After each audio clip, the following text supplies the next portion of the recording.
On February the 8th, and it's a little wintry outside as we had a little more snow yesterday, and temperatures are going to be warming up though, so that's great. So today we only had a couple of chapters to read in Exodus, and they're the details about the priesthood, about Aaron's descendants, the priestly garments.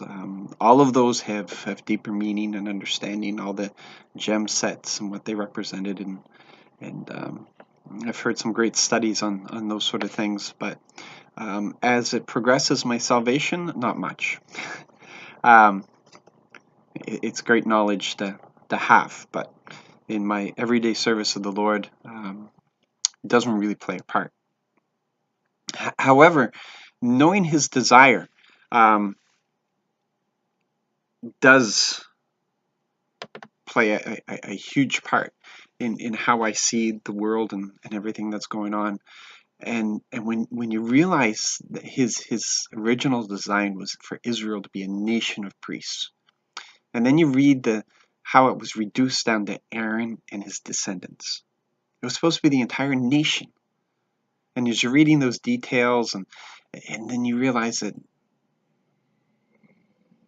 Dad wanted so much more than that.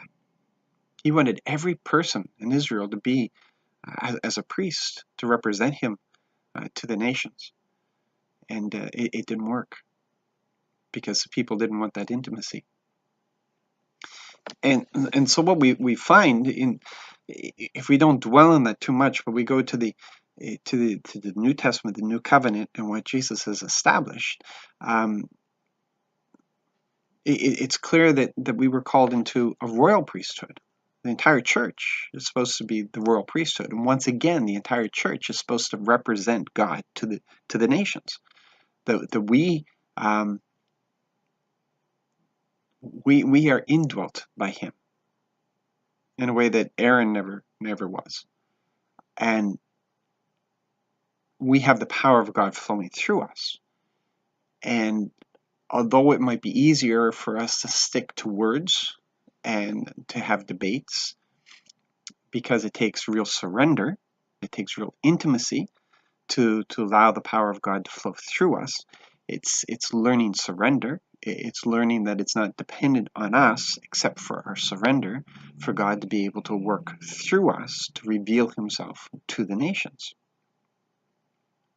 But we're called to intimacy. Just study Jesus' words. Just study His words. I am the vine, you are the branches. As the Father and I are one, you and I are one, is what He says.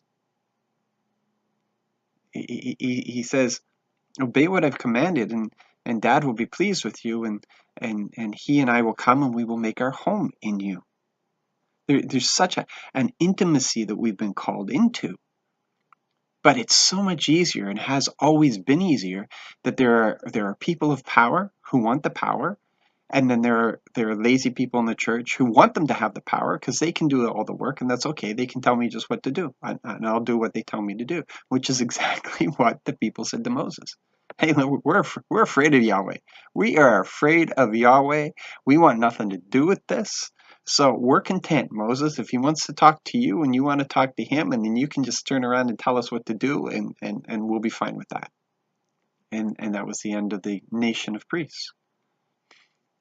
And it's the church is not where it needs to be because we created this thing called the clergy.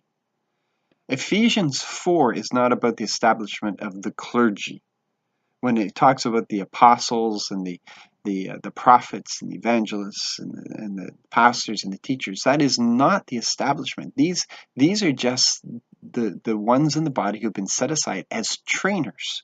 They are to train the people in the good works so that we would be united in the work and grow up into the fullness of Christ. It's not a clergy. We do not need anybody. The pastor does not represent us to God. He doesn't go into a holy of holies and represent us before God. The pastor is just a teacher.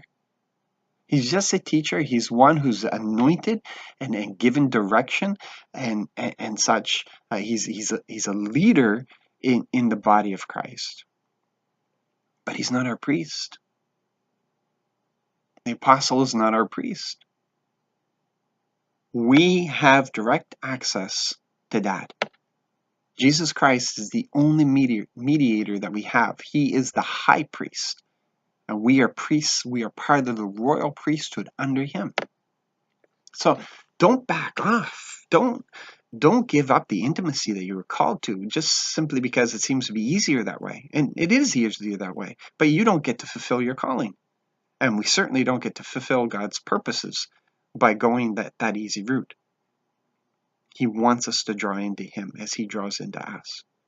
So I pray today that you will seek this out, you will search this, you'll understand this, that you'll give yourself over to this, and start the hard work of the intimacy. Sometimes we use tools and such to try to grow close to God. And the only thing that it requires is presence. Our presence for him and his presence in us, and the time it takes to grow a relationship. So be blessed in the day. I pray that you'll be surrendered to such a point that you'll be able to overcome any illness, any difficulties in your life today, to be used by God in the lives of others, because that is our purpose as the royal priests. So God bless.